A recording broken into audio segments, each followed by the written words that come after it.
सबसे पहली चीज ये है कि अगर आप एक कंपनी स्टार्ट कर रहे हो तो आपको बहुत ज्यादा हार्ड वर्क करना होगा।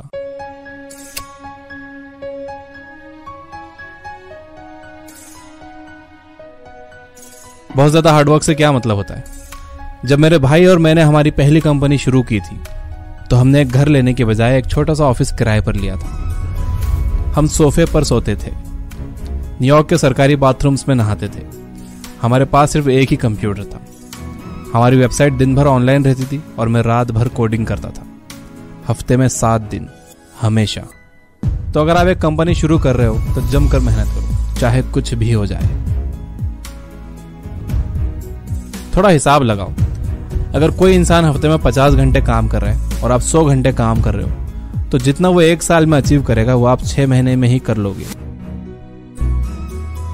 दूसरी चीज, अगर आप एक बिजनेस शुरू कर रहे हो या आप कोई कंपनी ज्वाइन कर रहे हो, सबसे इंपॉर्टेंट ये है कि आप महान लोगों को अट्रैक्ट करो। तो ऐसे लोगों के साथ रहो या ऐसे लोगों का ग्रुप ज्वाइन करो जो अमेजिंग है, जिनके आप दिल से रिस्पेक्ट करते हो। या अगर आप बिजनेस शुरू कर रहे हो तो आपको महान लोगों को साथ लाना चाहिए। एक कंपनी ऐसे लोगों का ग्रुप होती है जो एक प्रोडक्ट या सर्विस बनाने के लिए साथ काम करते हैं। तो वो ग्रुप कितना टैलेंटेड और हार्ड वर्किंग है और वो ग्रुप किस डायरेक्शन में फोकस्ड है, ये डिसाइड करेगा कि आपकी कंपनी कामयाब होगी या नहीं। तो अगर आप एक कंपनी शुरू कर रहे हो तो महान लोगों को साथ लाने के लिए जो कर सकते हो करो।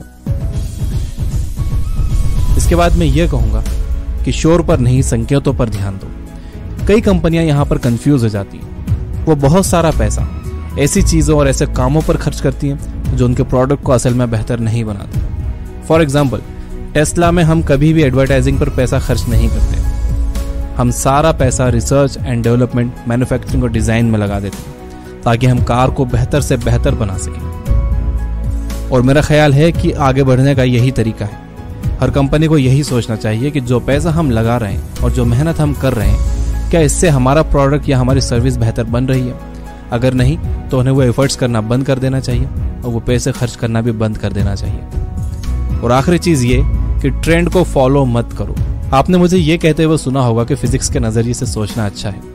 फिजिक्स में किसी भी चीज को जानने के लिए छोटे छोटे टुकड़ों में डिवाइड करके उस चीज की तह तक जाते हैं। तो आप किसी और से खुद को कंपेयर मत करो। जो काम आप करना चाहते हो उसे छोटे छोटे टुकड़ों में इतना डिवाइड कर दो कि आप उसके बेसिक फैक्ट तक पहुंच जाओ, फिर वहां से उसे समझना शुरू करो।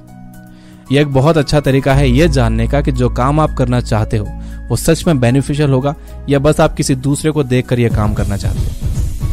इस तरह से सोचना मुश्किल है। आप हर चीज के बारे में इस तरह से नहीं सोच सकते। ऐसा सोचने के लिए काफी मेहनत करना पड़ती है। लेकिन अगर आप कुछ नया करने की कोशिश कर रहे हो तो यही तरीका बेस्ट तरीका है सोचने का। यह सच में एक बहुत पावरफुल तरीका है सोचने का। और आखिर में जो चीज मैं आपको करने के लिए एनकरेज करूंगा वो ये कि ये टाइम रिस्क लेने का है। आपके बच्चे नहीं हैं, आपके ऊपर जिम्मेदारियां नहीं हैं, लेकिन जैसे जैसे आपकी उम्र बढ़ेगी जिम्मेदारियां भी बढ़ना शुरू हो जाएंगी। और जब आपकी एक फैमिली होगी तब आप रिस्क लोगे, तो आप वो रिस्क सिर्फ अपने लिए नहीं बल्कि अपनी फैमिली के लिए ले रहे होगे। ऐसे में रिस्क लेना मुश्किल हो जाता है, काम करना मुश्किल हो जाता है। तो आज आपके पास टाइम है। मैं आपको एनकरेज करूंगा कि आप आज रिस्क लो, कुछ साहसिक काम करो। आपको इसका कभी अफसोस नहीं होगा।